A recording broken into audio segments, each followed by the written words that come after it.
যে কোয়েশ্চেনটা সেটা হলো যে সায়েন্সে যে ৫ টা সাবজেক্ট আছে, এগুলো তো মনে করেন যে আমরা বই মানে পড়লাম, অনুশীলনী সলভ করলাম। করার পরে গাইডে যে অঙ্কগুলো থাকে, বিশেষ করে যেরকম পাঞ্জেরি, রয়্যাল এগুলো গাইডে আপনার যে বোর্ডের কোয়েশ্চেনগুলো থাকে সেগুলো কিন্তু মোটামুটি সোজা থাকে, কঠিন হয় না। তো আমি যদি এসএসসি এবং নটরডেম অ্যাডমিশন এগুলো পরীক্ষার জন্য পড়তে চাই, ওই সোজাগুলো পড়লে হবে নাকি আলাদা করে কঠিনগুলো ফাইন্ড আউট করে নিয়ে এসে পড়তে হবে? তো তোমার কোশ্চেনটা খুব সুন্দর করছো। তো সায়েন্সের সাবজেক্টগুলো আমি প্রথমে কিন্তু বলছি যে বইয়ের কোনো ব্যতিক্রম নাই। তুমি যদি ফিজিক্সের ম্যাথ সলভ করতে চাও, তাও তোমার বইয়ের যেগুলো ম্যাথ আছে, বইয়ের ম্যাথগুলো আগে ধরে ধরে সলভ করবা। বইয়ের ম্যাথ সলভ থাকলে তুমি বইয়েরগুলোই কিন্তু গাইডে দেওয়া থাকে। তো তুমি যেগুলো যদি বোর্ডের কোশ্চেন সলভ করতে চাও, 2018, 19, 20, 21, 22 আমাদের লাস্ট পর্যন্ত 25 পর্যন্ত তুমি সলভ যদি করো, তাহলে দেখবো একই ক্যাটাগরির অঙ্ক থাকবে, একই ক্যাটাগরি বারবার রিপিট হবে। তো ওর মধ্যে কিছু কিছু ব্যতিক্রম থাকে, ওগুলো তুমি সলভ করতে পারো, কিন্তু প্রথমে তোমার বই সলভ করতে হবে। বইয়ের অঙ্কগুলো নর্ডেম পরীক্ষা বলো, সেন্সর পরীক্ষা বলো, হুবহু বইয়ের অঙ্ক দিয়ে দেবে, তোমার দেখো চোখ যাবে না। আর নর্ডেমে সেন্সরে কোন কোশ্চেনগুলো পড়ে এগুলো জানার বিষয়, কোন কোশ্চেন পড়ে যেগুলো এসএসসি লেভেলে পড়ে না, যেগুলো তোমার চোখ যাবে না, যেগুলো লেস ইম্পর্টেন্ট, সেগুলো পড়বে হচ্ছে নর্ডেম সেন্সর। তো লেস ইম্পর্টেন্ট এগুলো ফাইন্ড আউট করার জন্য তোমার অবশ্যই বই পড়তে হবে। মানে বইয়ের ব্যতিক্রম কিছু নেই, আমি তো পরীক্ষা দিছি বুঝছি। তুমি কোশ্চেন দেখবা নর্ডেমে বসে, তুমি যদি বই তোমার এত ভালো থাকে, তুমি তাহলে কোশ্চেন সলভ করতে পারবা খুব সহজেই। আর তোমার প্রত্যেকটা কোশ্চেন সহজ লাগবে, কিন্তু তুমি যখন বই তোমার যদি এত ভালো না থাকে, তাহলে তোমার মনে হবে হে এত পড়ছি মনে নেই, এরকম ফেস করবা। তো তোমার আগে বই কমপ্লিট করতে হবে। তাহলে তোমার ম্যাথ, তাহলে ম্যাথ তোমার পড়ার কিভাবে কৌশল হবে? তুমি ম্যাথ এক অধ্যায় সলভ করলা, করে টেস্ট পেপার এখন থেকেই 9 থেকেই টেস্ট পেপার, 10-এর জন্য বসে থাকা যাবে না। কোনো বড় ব্যাগ থেকে অবশ্যই টেস্ট পেপার নিবা, নিয়ে টেস্ট পেপার অঙ্ক বারবার সলভ আউট করবা। যে এক অধ্যায় শেষ হলো, ওখানে অধ্যায় ভিত্তিক দেওয়া থাকে যে এক অধ্যায়ের কোন কোন সালে কি কি প্রশ্ন পড়ছে, ওগুলোই বারবার সলভ করবা। এক প্রশ্ন 100 বার সলভ করো, বাট সলভের উপর থাকতে হবে। ম্যাথ, ফিজিক্স, কেমিস্ট্রি এগুলো অল টাইম সলভ করতে হবে, একবার করে হলেও সলভ করতে হবে প্রতিদিন। তুমি প্রতিদিন যদি 3টাই না করতে পারো, 2টা করে করবা। ফিজিক্স এক অধ্যায় করলা, এমনি কয়েকটা অঙ্ক, কিন্তু প্রত্যেকদিন আয়ত্তের মধ্যে রাখতে হবে, তাহলে ভুলবা না। আর না হলে ভুলে যাবা। জ্যামিতি বিশেষ করে, জ্যামিতিটা বারবার প্র্যাকটিস করতে হবে, তাহলে আসবে। যদিও জ্যামিতি থেকে ওইভাবে আসে না, তুমি নর্ডেমের যদি চিন্তা করো, তাও আসে। যেগুলো তোমার জ্যামিতির প্রশ্নগুলো মুখস্থ করতে হবে, তারপর জ্যামিতি পড়বো। প্রশ্নই মেন, প্রশ্ন না বললে উত্তর করতে পারবো না। ধন্যবাদ। আচ্ছা ভাইয়া, বলা যে নটর ডেমে যে প্রশ্নগুলো আসে এমসিকিউ গ্যাপ ফিলিং বেশি আসে, এছাড়া কি ওই যে মানে তুমি বললা যে যেগুলো লেস ইম্পর্টেন্ট সেগুলোই বেশি আসে, তাহলে ওই লেস ইম্পর্টেন্ট মধ্যে কি সংজ্ঞা টঙ্গাও থাকে? সাপোজ ধরো যে দিয়ে দিল লক কাকে বলে, এরকম কিছু কি থাকে? তো তুমি যেহেতু বললা নর্ডেম, সেন্ট জোসেফে সংজ্ঞার বিষয়টা, তো নর্ডেম, সেন্ট জোসেফ, হলি ক্রস এগুলো তো এই 3টা কলেজই মোটামুটি বাংলাদেশের মধ্যে পরীক্ষা নিয়ে তোমার অ্যাডমিট করায়। তো যাই 1290 পাবে, ওকে পরীক্ষা দিয়ে ওখানে ভর্তি হতে হবে, নম্বরের ভিত্তিতে হবে না। তো নর্ডেম, সেন্ট জোসেফের কোশ্চেন প্যাটার্ন সম্পর্কে কেউই বলতে পারবে না যে কোন বছর তারা কি কোশ্চেন করবে, কি প্যাটার্ন থাকবে। যেমন আমাদের এবার 40টা এমসিকিউ, 10টা গ্যাপ ফিলিং ছিল নর্ডেমে। তো আগের বার ছিল 50টাই গ্যাপ ফিলিং। তার আগের বার ছিল সংক্ষিপ্ত প্রশ্ন শুধু। যেমন সংক্ষিপ্ত প্রশ্ন তুমি যেহেতু বলে সংজ্ঞা টঙ্গা, এই সেম প্রশ্নই ছিল যে সংজ্ঞা, লক কাকে বলে, তোমার আংশিক ভগ্নাংশ কাকে বলে, এগুলো প্রশ্ন করেছিল আগের বার। আর এমসিকিউ লাস্ট প্রশ্ন ছিল মনে করো মোটামুটি 21 সালের দিকে লাস্ট এমসিকিউ পাইছিল তারা। এবার মোটামুটি আমাদের কোশ্চেন সহজই করছে, মানে এমসিকিউ এমসিকিউ থাকলে তো সেটাকে সহজই বলতে হবে, কারণ 4টা উত্তর তো দেওয়াই আছে, 4টার মধ্যে একটা হবে। কিন্তু যখন তোমার গ্যাপ ফিলিং বা সংজ্ঞা টঙ্গা সেট করবে, ওটা কিন্তু একটু টাফ হবে। কিন্তু ওটা ভালো করে তুমি ওভারকাম করতে হলে তোমাকে কি করতে হবে? ভালো ভালো করে বই পড়তে হবে, বইয়ের প্রত্যেকটা লাইন আয়ত্ত রাখতে হবে। যে তোমার তুমি জানোই যে এই লাইনটা ইম্পর্টেন্ট, এটা রিসিভ করবে, ওটা নট ড্যামেজ করবে না। লেস ইম্পর্টেন্ট যেগুলো, সেগুলো নট ড্যামেজ করবে, তুমি ফাইন্ড আউট করতে পারবা যখন নট ড্যামেজ পরীক্ষাতে হলে বসবা তখন। ধন্যবাদ। আচ্ছা ভাই, তুমি হচ্ছে বাংলায় 2টা বাংলা মিলে হচ্ছে 200 তে 195 পাইছো। তো বাংলায় হচ্ছে যেটা মেন ফ্যাক্ট করে সেটা হচ্ছে সৃজনশীল। মানে তুমি সৃজনশীল গুলো মানে কিভাবে লিখতা ঠিক? কারণ ক খ গ ঘ, এখানে ক আর খতে আমরা 1-2 করে পাইলেও গ আর ঘতে কিন্তু মানে প্রায় ক্ষেত্রে দেখা যায় ফুল মার্ক পাই না। এটা মানে তুমি মানে কিভাবে লিখতে হয় এটা জানতে চাইতেছি। এর জন্য তো এটা ভালো প্রশ্ন করছো। তো বাংলাতে তুমি সৃজনশীল গুরুত্বপূর্ণ, ঠিক আছে। এসএসসিতে তুমি যদি বেশি মার্ক কভার করতে চাও তাহলে তোমার ফোকাস করতে হবে কোথায়, এমসিকিউ। এমসিকিউ যা 30টা করে ঠিক হবে, 25টা করে ঠিক হবে, তার মার্ক অটোমেটিক উঠে আসবে। যেমন আমাদের স্কুলে এবার সবচেয়ে হাইস্ট মার্ক পেল মুহিত। ওর এমসিকিউ মোটাই ভুল গেছিল মনে হয় 7টা না 6টা মোটে, আমার ভুল গেছিল 13টা না 12টা এরকম। তো এমসিকিউ যার যত কম ভুল যাবে তার মার্ক তত বেশি উঠবে। আর বাকিটা ভাগ্যের উপর, কারণ তোমার খাতা কারোর কাছে যাবে, সে স্যার কেমন করে তোমার মূল্যায়ন করবে তার উপর তোমার ডিপেন্ড করবে। আর সৃজনশীলের বিষয়টা কি, তোমার সৃজনশীল এটা লিখতে হবে ভালো করে, যে ক নম্বর লিখলা 1 লাইন বা 1 শব্দ অ্যান্সার করলা, খ নম্বর লিখতে হবে অর্ধেক পৃষ্ঠা মনে করো। কিন্তু ক খ গ ঘ 4টাতেই তোমার জ্ঞানমূলক থাকবে। খ নম্বর লিখলা 2 মার্কস, তো যতগুলো মার্কস ততগুলো স্টেপ হবে। স্টেপ কেমন, জ্ঞানমূলক আছে, তারপর অনুধাবন, তারপর তোমার হচ্ছে প্রয়োগ, তারপর উচ্চতর দক্ষতা। এটা হচ্ছে ঘয়ের জন্য। ঘয়ের কি আছে, জ্ঞানমূলক, অনুধাবন আর প্রয়োগ। তুমি জ্ঞানমূলক কি মনে করো, বঙ্গবাণী কবিতা থেকে মানে উদ্দীপকের সাথে বঙ্গবাণী কবিতার সাদৃশ্য কি, তখন তুমি প্রথমে গ নাম্বার দিয়ে লিখবা যে সাদৃশ্য এটা, সাপোজ এটা হচ্ছে জ্ঞানমূলক। তারপরে তুমি উদ্দীপকের সাথে আর বঙ্গবাণী কবিতার সাথে মিল রেখে অনুধাবন করবা। ওখানে এক স্টেপ হলো। লাস্ট ফাইনাল স্টেপের কি, তোমার হচ্ছে প্রয়োগ। তুমি কি জানলা, কি বুঝলা, আসলে সাদৃশ্য না বৈসাদৃশ্য, এগুলো। তো অনেকে প্রশ্ন করে যে ভাই কত পৃষ্ঠা লিখবো, 6-7 পৃষ্ঠা করে লিখবো, মানে অন্যরকম প্রশ্ন। তো এসএসসিতে এত লেখার দরকার নেই। ম্যাক্স তুমি, আমি দেখছিলাম 5 পৃষ্ঠা করে প্রত্যেকটা, ক খ মিলে 1 পৃষ্ঠা, ক 1 লাইন, খ অর্ধেক, আর ঘ লেখছি 1.5 পৃষ্ঠার একটু বেশি।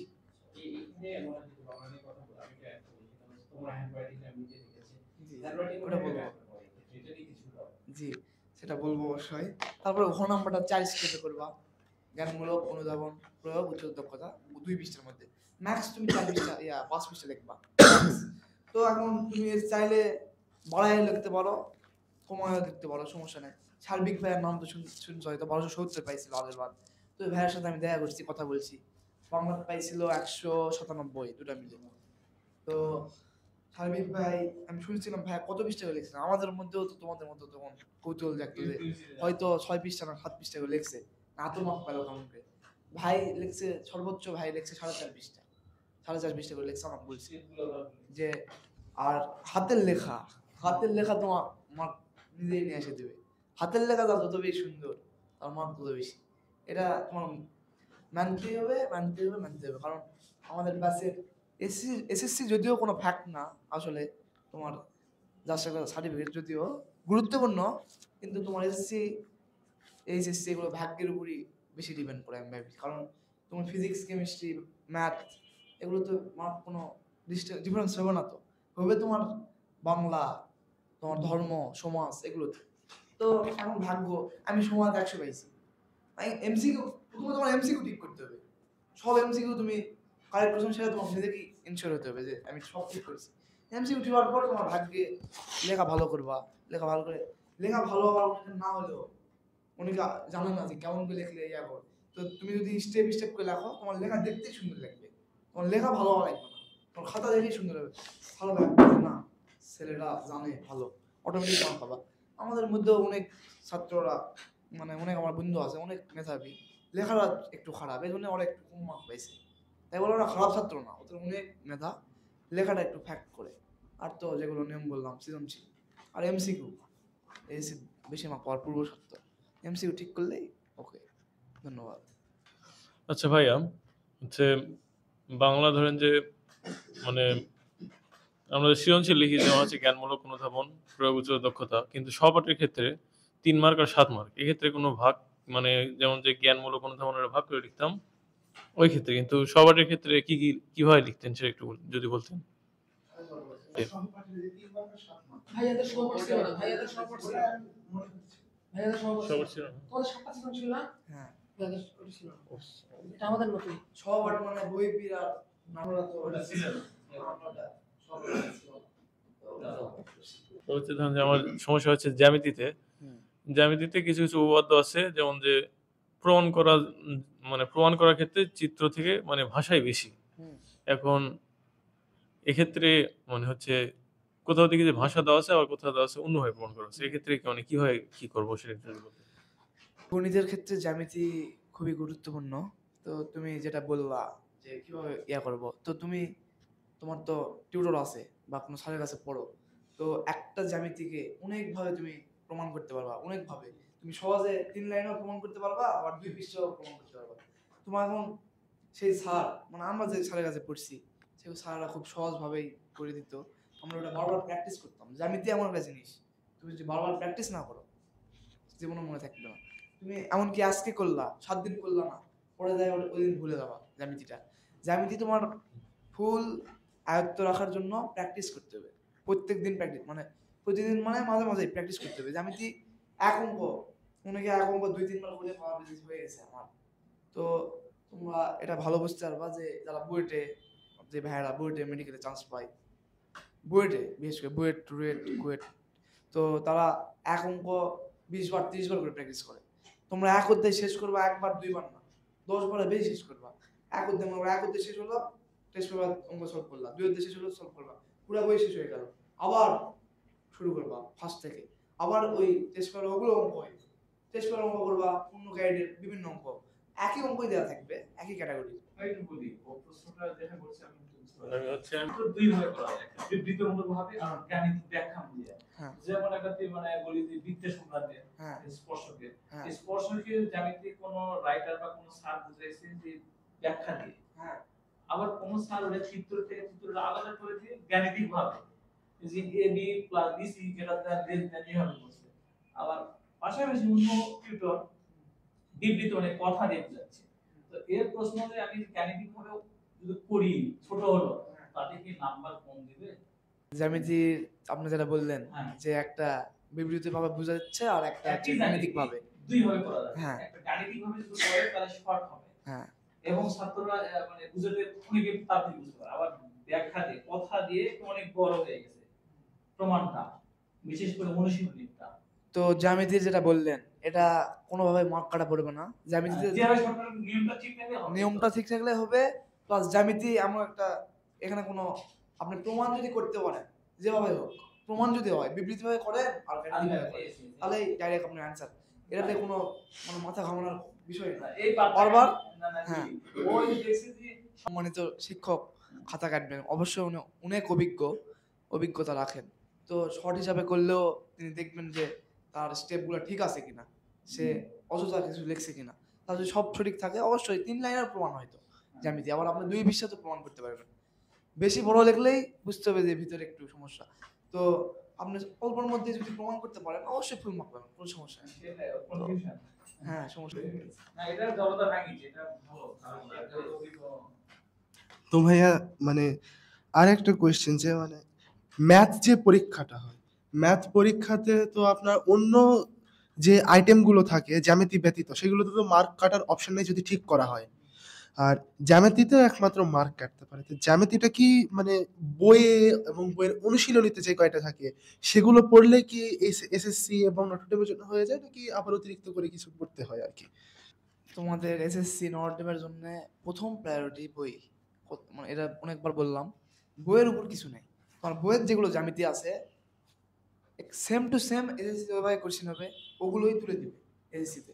আর নর্ডেমে বইয়ের কি বললাম লেস ইম্পর্টেন্ট যেগুলো তোমার যোগ যাবে না, কোশ্চেনে হিট করবে ওরা, কোশ্চেন হিট করবে, যে কোশ্চেন তুলে দিয়ে গ্যাপ দিয়ে দিল ওখানে, মনে হয় স্থূলকোণ হবে অ্যান্সার, গ্যাপ স্থূলকোণে যাও তুমি সূক্ষ্মকোণ লিখে ফেলবা, তোমার আয়ত্ত নাই। বুঝলো না, কেডিস উইথ 3 অ্যাডমিশন দাও নেই তোমার শুরুতে 3 এর বড় করে মুখস্থ করে বাংলা যদি তোমার বই আয়ত্ত থাকে তাহলে তোমার কোনো সমস্যা হবে না, এসএসসিতে হবে না, ইন্টার হবে না। আর তুমি বললা যে অন্যান্য গুলো অ্যানসার করলে ফুল মার্ক দিবে, আর জ্যামিতি করলে মার্ক কাটার চান্স আছে কিনা।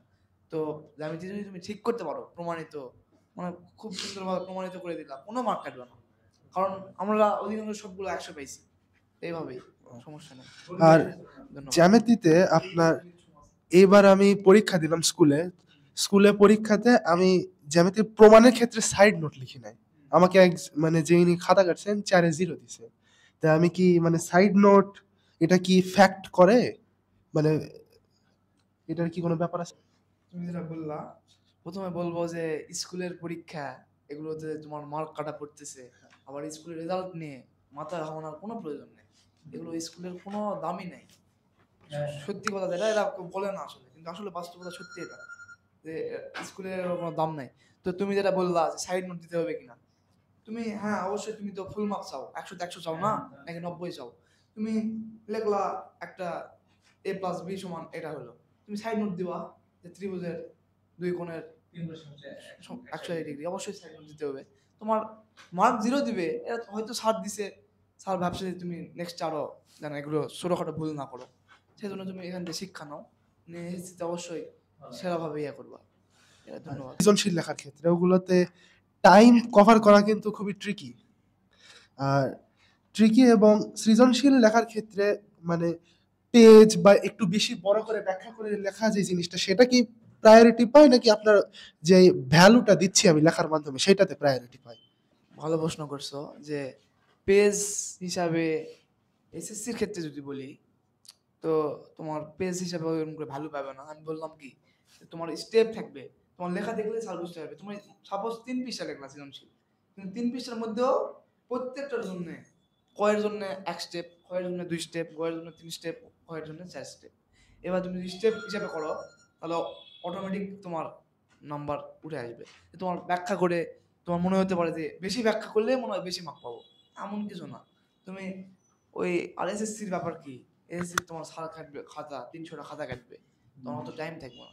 তুমি কি লেখলা, অত লেখা সুন্দর করবা, স্টেপ করবা, বেশি পৃষ্ঠা লেখা লাগবে না, ম্যাক্সিমাম 5 পৃষ্ঠা, অটোমেটিক তোমার মার্ক চলে আসবে, ভালো আর মার্ক পাবা আপনার ইনশাআল্লাহ। যে সৃজনশীল যেটা আছে, সৃজনশীলের প্রত্যেকটা সৃজনশীলের টাইমটা কি আপনি কভার করতেন? প্রত্যেকটা সৃজনশীল টাইম কভার করার জন্য তোমার প্র্যাকটিস করতে হবে, জোরে লেখার প্র্যাকটিস করতে হবে, সুন্দর করে জোরে লিখবো। কেমন করে, এটা তোমার নিজের উপর। তুমি এখন ফিজিক্স, ম্যাথ এগুলো যদি বসায় প্র্যাকটিস না করো, আবার ভালো নাম্বার এক্সপেক্ট করো, তাহলে তো হবে না।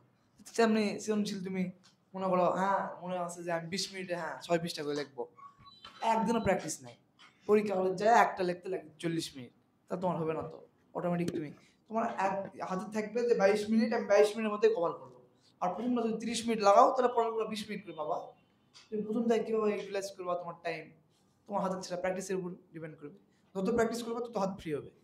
আর বেশি করে প্র্যাকটিস করবো আর এক্সাম দিবা বিভিন্ন জায়গা, তাহলে অটোমেটিক ভয় কেটে যাবে। ধন্যবাদ। আমার লাস্ট ওকে, থ্যাংক ইউ। খুবই ভালো লাগলো আজকে তোমাদের আলোচনা থেকে আমি কিছু জানলাম, এবং একজন সম্মানিত অভিভাবক আছেন। আমার কাছে সৈকত খুব একটা ইন্টারেস্টিং মনে হয়েছে যে ওদের আমি এতদিন ধরে ইংরেজি পড়াচ্ছি, ওরা ইংরেজি নিয়ে কোনো প্রশ্ন করে নাই। তো আমি খুবই ভালো লাগছে আমার কাছে, তার মানে ওরা ইংরেজি নিয়ে কোনো প্রবলেম ফেস করছে না। সৈকত, সত্যি তোমাদের সাথে যে সময়টা আমি কাটিয়েছি, প্লাস ওদের সাথে একটা লম্বা টাইম কাটানো হয়েছে, এবার তোমার থেকে বেশি সময় কাটিয়েছে ওদের সাথে, আমান, রাফি, শিয়াব উপরে এসেছে। তো তুমি আজকে যে সুন্দর করে দিক নির্দেশনা দিলা, আমার মনে হয় ওটা প্রত্যেকটাই কাজে লাগাতে পারবে। আর তোমাদের ভেতরে যে স্কুল কেন্দ্রিক যে একটা টেনশন কাজ করে, সেটা মনে হয় একটু মনে হয় কাম ডাউন হবে আর কি। তোমরা ভাবছিলে সেটা বড় করে নাকি কি, আসলে ওর কথা থেকে কিন্তু এটাই প্রমাণিত হচ্ছিল যে কোয়ালিটিটা ম্যাটার করে। আর ওর কথা থেকে আরেকটা জায়গায় ছিল যে সৃজনশীলের যে প্যাটার্ন, যেটা স্ট্রাকচার, যেটা ফরম্যাট, যেটা সেটা ঠিক রাখতে হবে। অর্থাৎ জিনিসটা খারাপ, তোমাকে কিন্তু হাতের ছবি আঁকাতে বলা হয়েছে, খারাপ হোক বাট হাতের ছবি আঁকা, ওটা যেন অন্য কিছুর ছবি না হয়, এইটা মাথায় রাখা বিষয়। মানে সৈকত এরকম ব্যাপারই হয়তো বলতে চাচ্ছিল। জি স্যার। সৈকত অনেক ভালো বলতে পারবে। আর সৈকত, আহ, তোমার সাথে আমি যতদিন এখানে কাজ করেছি, বা আমার সাথে তুমি যতদিন কাজ করেছো, আসলে তোমার আমি এক্সপেক্ট করেছিলাম তুমি আরো ভালো জায়গায় চান্স হবে, যাক দিন শেষে আরেকটা জায়গায় হয়েছে। আর এই চান্সটা আসলে ওইভাবে বড় বিষয় বা ম্যাটার করে না, পরবর্তীতে আসলে ইন্টারমিডিয়েটের পরে কোথায় নিজেকে নিতে পারছো সেটা একটা ম্যাটার করে। আর আমিও রিকোয়েস্ট করবো যে সম্মানিত অভিভাবক যারা হয়তো আমাদের পেজ থেকে যারা এই ভিডিওটি হয়তো দেখবেন, বা শেষের অংশটুকু আমার কথাটা যদি কেউ শুনে থাকেন, আপনাদের প্রত্যেককে রিকোয়েস্ট করতে চাই, আসলে আপনাদের সন্তানকে স্পেস দিন, কোনো টেনশন গ্রো করানোর দরকার নাই। হাতের লেখাকে অবশ্যই সুন্দর রাখতে হবে, যেমনটা সৈকত বলছিল। এবং দেখতে পাচ্ছেন যে আমি নিজেও এখানে ইংরেজি পড়াচ্ছি একটা মোটামুটি একটা সময় ধরে, যে আমি নিজেও কিন্তু সৈকত, এটা মনে হয় রাতুলও বলেছিল ভিডিওতে, আমি ইংলিশ টিচার হিসেবে স্লো, বাট জি স্যার, আমি যে বিষয়ে জায়গাগুলো বলতে নিয়ে কাজ চাচ্ছি। করি। হ্যাঁ, আমি একটু বলবো। আচ্ছা তো বলো। আপনারা যখন পড়া শুরু করলাম, তারপরেও আমাদের কিছু বন্ধু বান্ধবদের, অভিভাবকদের মধ্যে কথা হতো যে স্যার খুব স্লো পড়ায়, তো অ্যাডমিশন আমাদের সিলেবাস শেষ করতে পারবে না স্কুলে। আচ্ছা তো সেই বিষয় নিয়ে যদি বলতে চাই, তো আপনি স্লো পড়ান বাট আমাদের বেসটা যেভাবে শক্ত করছেন, তো সেটা আমরা তো বুঝতে পারতেছি। আমরা নর্থ সেন্টারে পরীক্ষা দিলাম, আমার এই যে ইংলিশে অনেকগুলো কোশ্চেন আসছিল, তো গ্রামাটিক্যাল টাইপের বেশি। তো আপনি আমাদের তো অবশ্যই গ্রামাটিক্যালে বেশি স্ট্রং ভাবে আমাদের গড়ে তুলছেন, তো আমাদের সেগুলোতে কোনো সমস্যা হয়নি, সেগুলো সবাই বললো আমাদের ব্যাচে। তো স্লো, আমি তো বললামই যে স্কুলের রেজাল্ট নিয়ে বাচ্চা মানে আমাদের ছোট ভাইদের বা আমি যে এক্স্যাক্টলি সৈকত, তুমি যেটা বলছিলে, আমি আসলে নওগাঁর অনেকে এটা বলে বোঝাতে পারি না। আসলে বিষয়টা হচ্ছে এই স্লো বলতে সেই স্লো না। আমি যখন একটা সেন্টেন্সকে অনেক ডিপ জায়গা থেকে যখন এক্সপ্লেন করতে যাই, তখন সম্ভবত সেটা সময় লেগে যায়। আমি যদি সিলেবাসটাকে মাথায় রেখে যদি না আমাকে এটা 3 মাসের মধ্যে শেষ করতে হবে, তখন আসলে ওইভাবে পড়ানো যায় না। আর ওইভাবে ডিপ ভাবে যদি কোনো আপনি হ্যাঁ এক্সপ্লেন হ্যাঁ না করেন তাহলে তো রাইট। সেটা বুঝবে না। তুমি জানো যে আমি কিন্তু মডেল বেশি করাই না, তুমি নিজেও জানো যে আমি গ্রামারের ব্যাখ্যাগুলো আসার বিভিন্ন জায়গা থেকে দেওয়ার চেষ্টা করি। তো সেখান থেকে আসলে সময় লেগে যায়, এটা ওরা জানে, ওটা না বললে হবে। তো আমি দিন শেষে আমি বলি যে না, দিন শেষে এটাই যে বিভিন্ন জায়গায় আমার সন্তানরা চান্স পাচ্ছে, স্টুডেন্টরা, তুমি একটা ভালো জায়গায় হয়ে গেল দিন শেষে, সেন্ট জোসেফে আছে, তারপরে নরডেমে আছে। তো এরা যখন চান্স পাচ্ছে বিভিন্ন জায়গায়, এদের এদের ইংরেজি কোনো আলাদা প্রস্তুতি নিতে হচ্ছে না পরীক্ষার জন্য। বিভিন্ন জায়গায় যখন এরা টিকে যাচ্ছে, দেশের প্রতিষ্ঠানগুলোতে চান্স পাচ্ছে, ঢাকা রাজশাহী কলেজের মতো জায়গাতে, ঢাকা কলেজের মতো জায়গাগুলোতে চান্স পাচ্ছে, তখন অবভিয়াসলি বলবো আমার পড়ানোটা মোটামুটি ঠিক আছে। আমি সেখান থেকে আমি আমার গতিটাই ধরে রাখতে চাই। ইয়াস, আমি স্লো টিচার, বাট বেসিক জায়গাগুলো নিয়ে আমি স্ট্রংলি কাজ করতে চাই। আর জি স্যার, আপনি যেটা আমাদের সাথে যেভাবে হ্যাঁ হ্যাঁ কাজ করছেন, সবার সাথে ওইভাবে কাজ আর করবেন, সৈকত ওরা যেটা এখন না বুঝলেও বুঝবে। আর এটা তারা খুবই আমাদের আমার কাছে ইন্টারেস্টিং মনে হয়, তোমরা যাওয়ার পরেও, তোমাদের ব্যাচটা যাওয়ার পরে অনেক মেধাবী স্টুডেন্টরা আমার এখানে আসছে। আমি জানি না তোমরা বাইরে আলাদা করে প্রচার করছো নাকি তোমাদের রেজাল্টে কাজে দিয়েছে। তো আমি চাই এই প্রচারটাই তোমাদের মাধ্যমে হোক, যে পোস্টার ঝুলিয়ে প্রচারের থেকে মূলত ওইভাবেই ছড়িয়ে পড়ুক। আমি আমি চেষ্টা করবো আমার জায়গা থেকে। আর অলরেডি এই যে আমান, রাফি, শিয়াব, আনা পেরে যারা আছে, এরা অনেক ভালো করছে, আশা করি তোমাদের মতো এরা ভালো করবে। আর একটা জিনিস তো প্রমাণ হয়ে গেল, এদের ইংরেজিতে ওইভাবে সমস্যা নেই আসলে।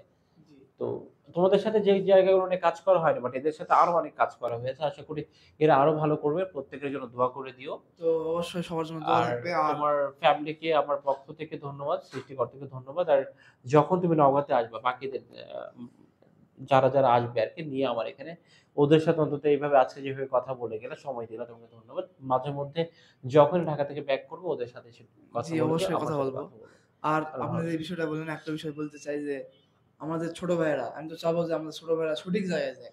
আমি আপনার কাছে পড়ছি বলে আপনাকে সাজেস্ট করবো এমন তো না। না না না, আমি তা চাইবো যে তারা সঠিক জায়গায় যায়, হ্যাঁ, ভালো এটাই শিখবে। এটা হওয়া তো উচিত। সেই জায়গা থেকে আমরা আপনার কথা বলি যে তারা সঠিক জায়গায় সঠিকভাবে শিখুক, দেন পরে যায় রিগ্রেট না করে যে হ্যাঁ। আমাদের গ্রামাটিক্যালটা দুর্বল ছিল। তো দিন শেষে সবাই আমাদের জন্য দোয়া করবেন, স্যারের জন্য দোয়া করবেন। তো সবার জন্য শুভকামনা থাকবে। আসসালামু আলাইকুম। ঠিক আছে, ধন্যবাদ সবাইকে যারা এতক্ষণ ধরে দেখছিলেন আমাদের ভিডিওটি। সৈকতের মতো যারা আরো আপনাদের সন্তান যারা আছে তারা আরো ভালো করুক, এবং আপনাদের সফলতার পেছনে হয়তো আমাদের অবদান আছে সেটা বলছি না, বাট আমরা একটু আপনাদের সন্তানদের জন্য কাজ করতে চাই। হ্যাঁ, আমরা পড়াচ্ছি, অনেকে এটাকে বলছে বিজনেস, বাট দিন শেষে এটা বিজনেস না, এখানে একটা দায়বদ্ধতা থেকে যায়। যখন এই সন্তানগুলো বিভিন্ন জায়গায় চান্স পাচ্ছে, দিন শেষে হ্যাঁ আমার মাস শেষে আমাদের পকেটে টাকা ভরাচ্ছে, এটা ঠিক আছে, বাট দিন শেষে কিন্তু আমাদের সন্তানরা যখন বিভিন্ন জায়গায় চান্স পাচ্ছে, তখন টাকার কথাটা ভুলে গিয়ে তখন আবেগী একটা